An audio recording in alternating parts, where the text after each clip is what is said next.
Good morning विद्यार्थी मित्रों। कक्षा 11 विषय हिंदी। हमारी पहली कहानी का नाम है नमक का दारोगा, जिसके लेखक है मुंशी प्रेमचंद। इससे पहले वाले वीडियो में हमने देखा था मुंशी वंशीधर यानी जो दारोगा हैं वो गाड़ी रोकते हैं, बोरों को टटोलते हैं और टटोलने पे उन्हें पता चलता है कि उनमें नमक के ढेले हैं। आगे हम देखेंगे पंडित आलोपी दिन अपने सजीले रथ पर सवार कुछ सोते कुछ जगते चले आते थे। अचानक कई गाड़ी वालों ने घबराते हुए आकर जगाया और बोले, महाराज, दारोगा ने गाड़ियां रोक दी हैं और घाट पर खड़े आपको बुलाते हैं। सजीले रथ यानी सजे हुए रथ में सवार होते कुछ सोते और कुछ जगते चले आ रहे हैं। अचानक ही गाड़ी वाले आते हैं और उन्हें जगाकर बोलते कि महाराज, दारोगा आपको घाट पर यानी नदी के किनारे पर बुलवा रहे हैं। पंडित आलोपी दिन का लक्ष्मी जी पर अखंड विश्वास था। वो कहा करते थे कि संसार का तो कहना ही क्या, स्वर्ग में भी लक्ष्मी का ही राज है। आलोपी दिन, यहाँ पे लक्ष्मी जी शब्द लिया है। आलोपी दिन का लक्ष्मी जी पर अखंड विश्वास था। लक्ष्मी जी धन के लिए लिया गया है। अखंड विश्वास यानी जो टूटे नहीं, ऐसा विश्वास था। उनका कहना था कि दुनिया में क्या, स्वर्ग में भी लक्ष्मी का ही राज है। उनका यह कहना यथार्थ ही था। न्याय और नीति सब लक्ष्मी के ही खिलौने हैं। इन्हें वो चाहे जैसा नचा सकती हैं। यानी वो कहना चाहते हैं कि यथार्थ यानी सत्य है कि लक्ष्मी यानी धन जो है वो न्याय को अन्याय, नीति को अनीति कर सकते हैं। यानी वो जैसा चाहें, यानी धन जो है वो इंसान को जैसा चाहे वैसा नचा सकती है। लेटे ही लेटे गर्व से बोले, चलो हम आते हैं। यह कहकर पंडित जी ने बड़ी निश्चितता से पान के बीड़े लगाकर खाए। फिर लिहाफ ओढ़े हुए दरोगा के पास आकर बोले, बाबूजी आशीर्वाद। यानी जब गाड़ी वाले उन्हें आके बताते हैं कि गाड़ियां पकड़ी गई हैं तो भी उन्हें चिंता नहीं होती। वो शांति से लेटते हैं या बैठते हैं, पान के बीड़े लगाते हैं, लिहाफ यानी पतली सी रजाई ओढ़ते हैं और घाट के किनारे पर यानी जहां दरोगा ने उनको बुलाया है वहां आकर बोलते हैं। यहाँ पे बाबूजी शब्द लिखा है, वो दारोगा के लिए लिया है कि आपको आशीर्वाद। कहिए, हमसे ऐसा कौन सा अपराध हुआ कि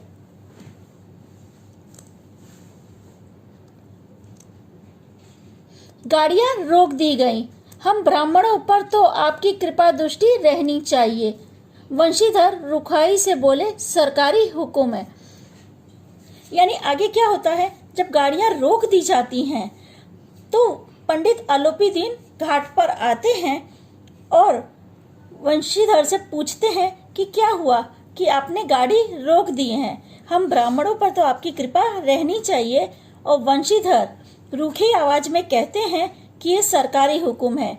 पंडित आलोपी दिन ने हंसकर कहा, हम सरकारी हुक्म को नहीं जानते और ना सरकार को। हमारी सरकार तो आप ही हैं। हमारा और आपका तो घर का मामला है। हम कभी आपसे बाहर हो सकते हैं। आपने व्यर्थ का कष्ट उठाया। यह हो नहीं सकता कि इधर से जाएं और घाट के देवता को भेंट ना चढ़ावें। आगे पंडित आलोपी दिन हंसते हैं और कहते हैं कि हम सरकारी हुक्म को नहीं जानते, हम आपको जानते हैं। फिर वो बोलते हैं, आपने बिना फालतू के ही कष्ट किया। यहाँ पे एक वर्ड लिया है, घाट का देवता। घाट का देवता यानी वहाँ का जो दरोगा है उसके लिए शब्द लिया है। वो कहते हैं कि यहाँ से हम जाएं या हमारी गाड़ी गुजरे तो कोई भेंट ना चढ़े, ऐसा हो ही नहीं सकता। भेंट शब्द लिया है यहाँ पे। दो भेंट चाहे पैसा हो चाहे कोई सामग्री हो, दोनों चीज के लिए उपयोग किया उन्होंने। मैं तो आपकी सेवा में स्वयं ही आ रहा था। वंशीधर पर ऐश्वर्य की मोहनी वंशी का कुछ प्रभाव न पड़ा। ईमानदारी की नई उमंग थी। खड़काकर बोले, हम उन नमक हरामों में नहीं हैं जो कौड़ियों पर अपना ईमान बेचते फिरते हैं। आप इस समय हिरासत में हैं। आपका कायदे के अनुसार चालान होगा, बस मुझे आपसे बात की फुर्सत नहीं है। जमादार बदलू सिंह, तुम इन्हें हिरासत में ले लो, मैं हुक्म देता हूँ। आगे जब पंडित वंशीधर उन्हें चढ़ावे की बात करते हैं तो वो गुस्से हो जाते हैं। कड़क शब्द लिया है यहाँ पे, कड़का कर बोला है, तो वो कड़क शब्दों में यानी गुस्से से बोलते हैं कि नमक हराम यानी मैं उन धोखेबाजों में नहीं हूँ जो कौड़ी यानी बहुत कम कीमत पर या बहुत कम कीमत की मानी जाती थी उस समय, उन पर अपने ईमान को बेच दूं। फिर वो कहते हैं चालान जो कायदे के अनुसार है वो ही कटेगा। और यहाँ जमादार शब्द लिया यानी जो वहाँ का चौकीदार है, उसको कहते हैं कि मैं तुमको हुक्म देता हूँ कि इनको हिरासत में ले लो। पंडित आलोपीदीन स्तब्ध हो गए यानी उनको आश्चर्य हो गया। गाड़ी वाहनों में हलचल मच गई। पंडित जी को जीवन में कदाचित यह पहला ही अवसर था कि पंडित जी को यह ऐसे कठोर स्वर में बात सुननी पड़ी। बदलू सिंह आगे बढ़े किंतु रौब के मारे यह साहस न हुआ कि उनका हाथ पकड़ सके। पंडित जी ने धर्म को धन का ऐसा अनादर करते कभी ना देखा था। यानी आगे क्या होता है, जब पंडित आलोपीदीन वो चकित हो जाते हैं, जितनी गाड़ियां खड़ी होती हैं उनमें बातें होने लगती गाड़ी वालों के बीच में। पंडित जी को अपने जीवन में ऐसा पहली बार अवसर आया था कि इतने कठोर वचन उनको सुनने पड़े। जहाँ के वो रहने वाले थे वहाँ पे उनका एक अलग ही प्रतिष्ठा थी, रौब थी। इसे जो बदलू सिंह है, जो चौकीदार है, वो उन्हें हथकड़ी पहनाने के लिए उनका हाथ नहीं पकड़ सकता है। उसको डर का अनुभव होता कि मैं कैसे उनका हाथ पकड़ूं या कैसे उन्हें हथकड़ी पहनाऊं। इतने बड़े इंसान को हथकड़ी पहनाने के लिए उसे डर का अनुभव करना पड़ता है।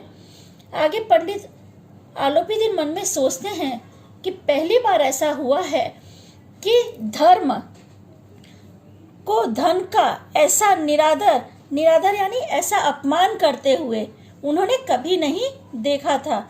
विचार किया यह अभी उद्दंड लड़का है, माया मोह के जाल में अभी नहीं पड़ा, अल्हड़ है, झिकझिकाता है।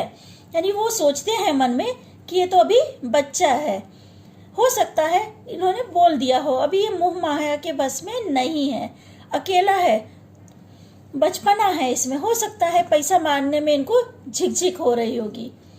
बहुत दीन भाव से बोले, बाबू साहब ऐसा ना कीजिए, हम मिट जाएंगे, इज्जत धूल में मिल जाएगी, हमारा अपमान करने से आपके हाथ क्या आएगा, हम किसी तरह आपसे बाहर थोड़ी ना हैं। आगे वो कह रहे हैं जब पंडित वंशधर को पैसे से या फिर रौब से नहीं खरीद पाते हैं तो वो आगे समझाने की कोशिश कर रहे हैं कि अगर ये बात लोगों में फैलेगी तो मेरी इज्जत का क्या होगा, मेरा अपमान होगा, इससे आपके हाथ में क्या आएगा, आप और मैं कहीं अलग थोड़ी हैं। वंशीधर ने कठोर स्वर में कहा, हम ऐसी बातें नहीं सुनना चाहते। यानी आगे वंशीधर कठोर स्वर में यानी कड़क शब्दों में कहते हैं कि मैं ऐसी बातें नहीं सुनना चाहता। ठीक है विद्यार्थी मित्रों, आगे की चर्चा हम लोग अगले वीडियो में करते हैं।